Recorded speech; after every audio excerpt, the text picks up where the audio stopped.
She stepped into the annex like nothing had changed. No schedule, no clearance, no apology. Camilla walked straight up to the sealed Range Rover once used by Queen Elizabeth and pointed. "Open it," she said. When the guard didn't move, she stepped closer. "I'm still your queen," she added. "You heard me, Sergeant. Unlock it." But what she didn't realize was that the man standing in front of her wasn't trained to obey power. He was trained to remember legacy. And 30 seconds later, after a single sentence cut through that cold stone chamber like steel, everyone watching understood what she never did. You don't wear the crown if the guard standing in front of it refuses to move. But before I show you the words that ended her reign without a single shout, make sure you're subscribed and drop a comment telling us where in the world you're watching from. Now, let's get into it. The light in the Royal Motor Annex always ran a little colder than the rest of Windsor. Polished limestone floors, weighted ceilings that swallowed sound before it could settle. Steel-grated lift platforms built to accommodate custom-built armor, reinforced ceremonial vehicles. Most days it felt more like a workshop than a showroom. But today was different. Today, the space had been partially sealed off by the Sovereign's office under what they called legacy preservation. The term meant everything that once belonged to Queen Elizabeth II, which was exactly why Sergeant Ewan Kildare was standing there at 10 on a Tuesday morning with his boots locked and his hands clasped behind his back. He'd been posted at the northeast corner for nearly an hour now, 3 meters from the velvet-roped perimeter surrounding the late Queen's signature Range Rover. Black lacquer finish, gold-accented badging. The same vehicle she'd used for over a decade of quiet visits to military hospitals, training bases, family receptions.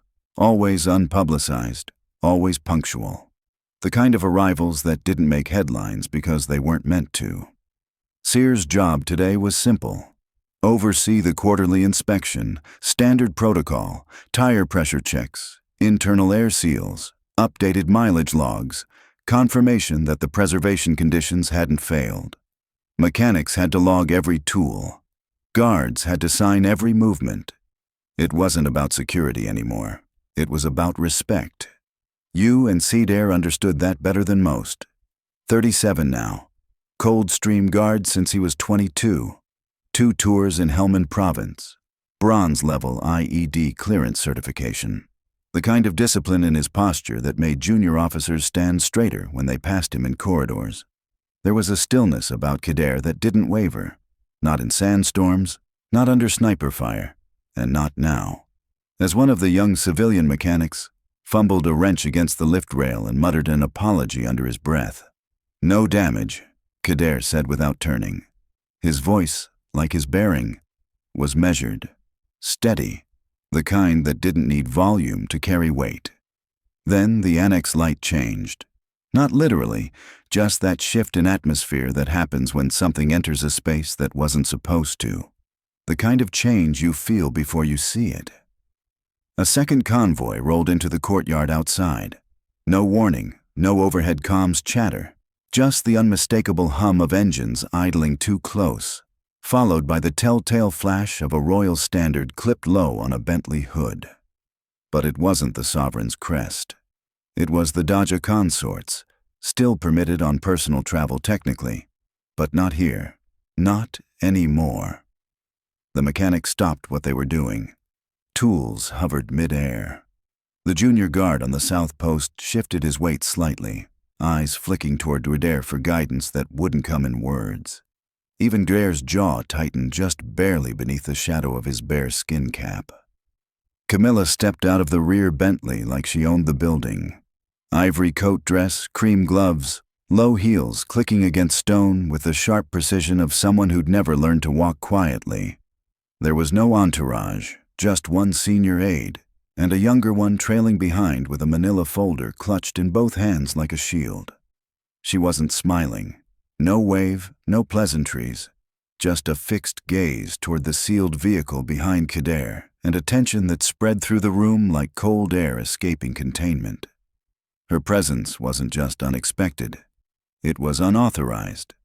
Not that she'd ever needed authorization before, but today something was different. The flags had changed. The seating charts had changed. Guest lists, carriage orders, the pageantry, all realigned now to a new monarch and a legacy preserved rather than shared. And yet there she stood right in front of Sergeant Ewan Kidder, heels clicking closer across polished stone. The younger aide tried to keep pace, nearly tripping over the red safety line painted across the annex floor as he approached with the document folder half raised. "Mom, these are the clearance papers." Camilla waved him off without a glance. Her attention stayed locked on the black Range Rover behind the velvet ropes.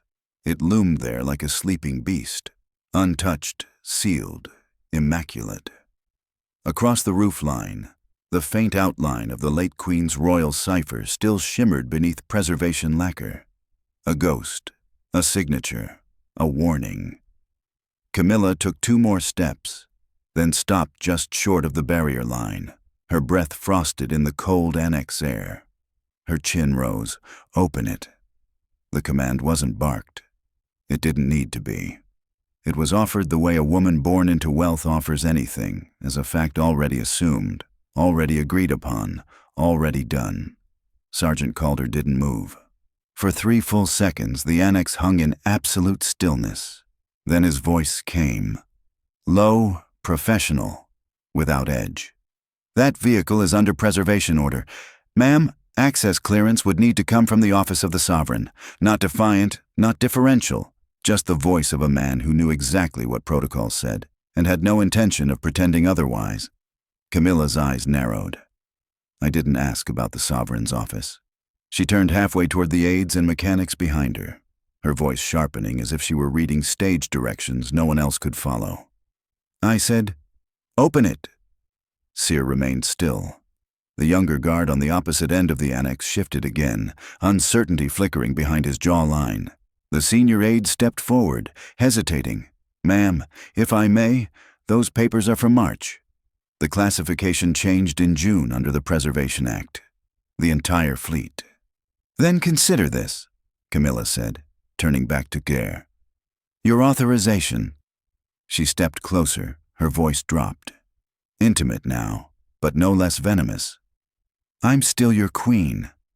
The words didn't echo. They didn't need to. They just landed thick, final, deliberate, in the middle of a room full of people trained never to react, and yet suddenly unsure of what was about to happen. Called, blinked once. Nothing else moved. Even the sound of the ventilation system seemed to fade. The weight of the phrase didn't come from volume. It came from presumption. Power clung to like a crown, no longer worn, only wielded. She stepped into his field of view, her voice as smooth as it was unmistakably threatening. "You heard me, Sergeant." Her final command struck like flint on steel. "Unlock it." Keeter didn't move. Not an inch, not a breath out of rhythm. The command had been given. The air had shifted. Every pair of eyes in the annex, whether unformed or not, now fell on him. Not with judgment, with anticipation, the kind that only arises when something forbidden has just been spoken aloud in a room designed to suppress emotion. The younger aide still clutched his outdated documents like a life raft. His lips parted as if to speak again, but then he saw Xer's face, blank, steady, unmoved, and thought better of it. The junior guard across the room shifted 1 foot slightly, readjusting his stance.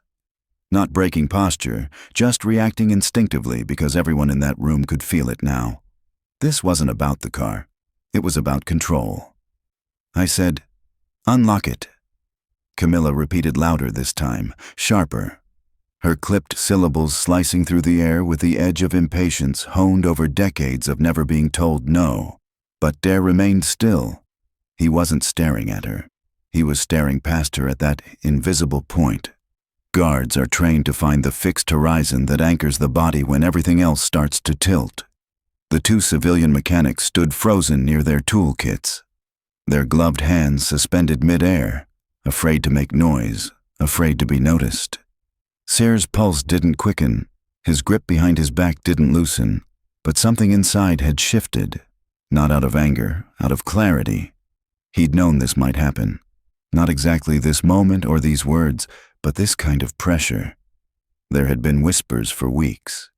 Camilla's attempts to regain access to items deemed hers, legacy bracelets, archive seals, even this car. Items already marked for protected status under the Sovereign's new directive. She'd fought it behind doors. Now she was pushing through one, and it had landed on him to hold it shut. Still, he said nothing, because sometimes protocol isn't written in ink or paper. It's written in silence, carved into the posture of men, trained to outlast confrontation, not with force, but with stillness. Camilla stepped closer. Too close now. Her voice dropped again, less regal and more personal, like a woman trying to remind the furniture who bought it. Don't forget who made you what you are. Sear's eyes didn't flinch, but something inside his mind locked into place. He'd heard that tone before, not in palaces, but in checkpoints, in desert heat, in the mouths of men who mistook silence for submission. The difference now was the uniform, not his, hers. She wore the memory of a crown like it was still weight on her head, but all it was now was noise. And still he didn't speak. Not yet, because he knew what she didn't. There are moments when breaking silence too soon is surrender, and others, very rare, very precise, when breaking it too late makes it meaningless. This wasn't time yet, but it was close. Camilla's eyes flicked with something new, confusion wrapped in pride. Her voice faltered just slightly. Well, that was when Kader lifted his eyes. He didn't move his body, didn't shift his weight. He just looked at her, and in that look, every inch of tension that had been held so tightly began to tighten just a little more. Camilla saw it, and she didn't like it. There was no defiance in his stare, no challenge. That might have been easier to handle. This was worse. His gaze was calm, steady, measured, as if she were the one under inspection. She took a step back, not out of fear, reflex. Then she smiled. Not the warm kind, not for cameras.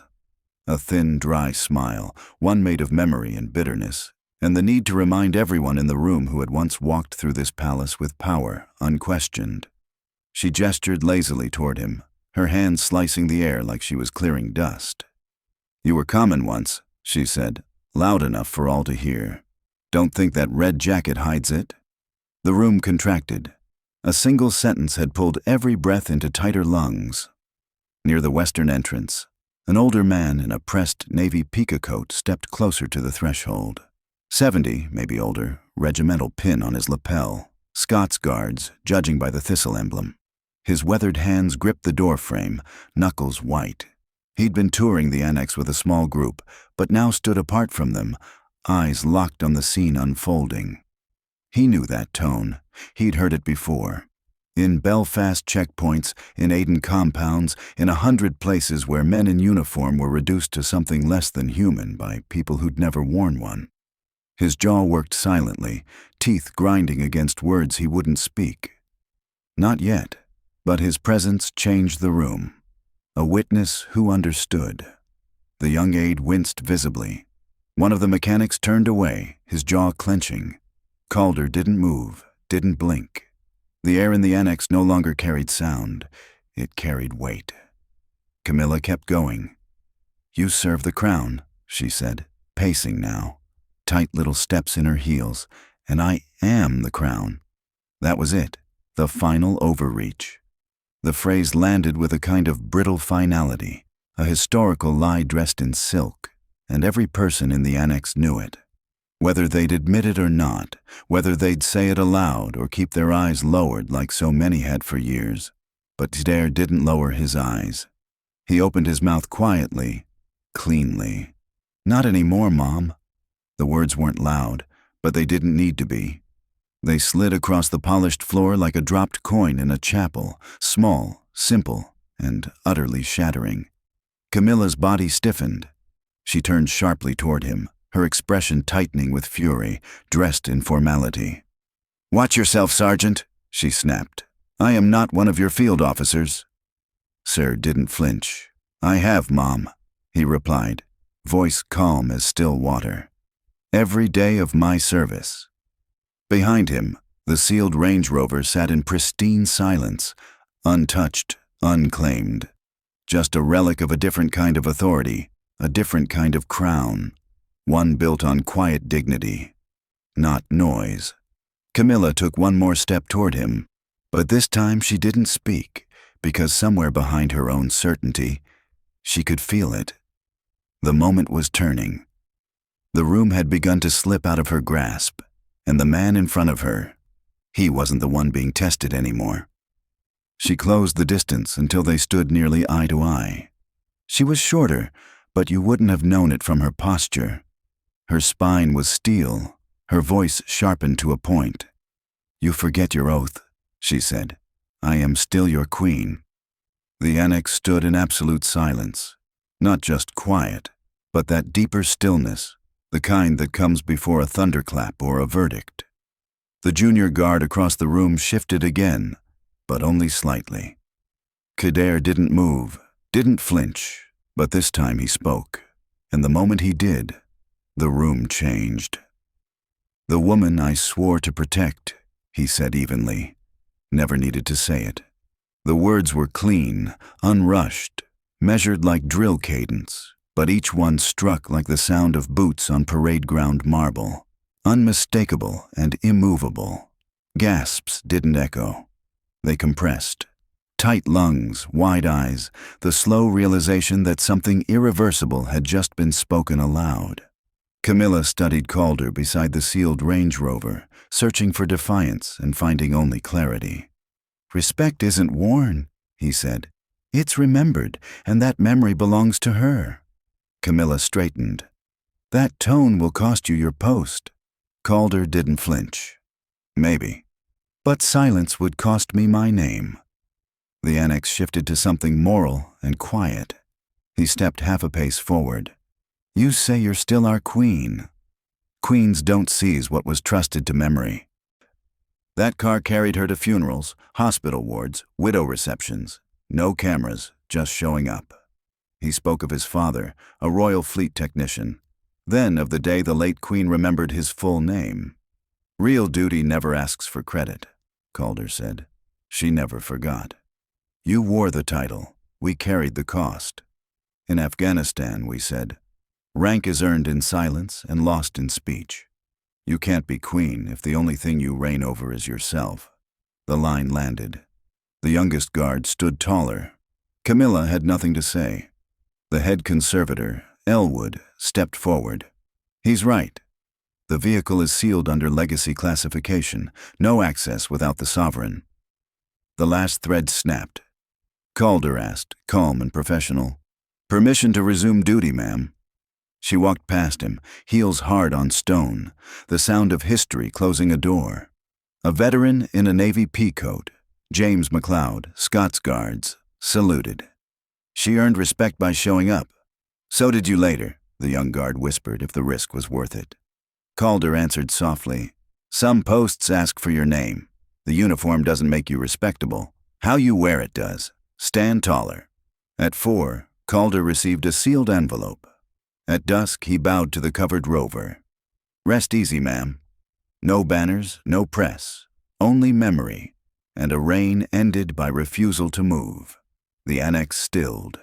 Tonight.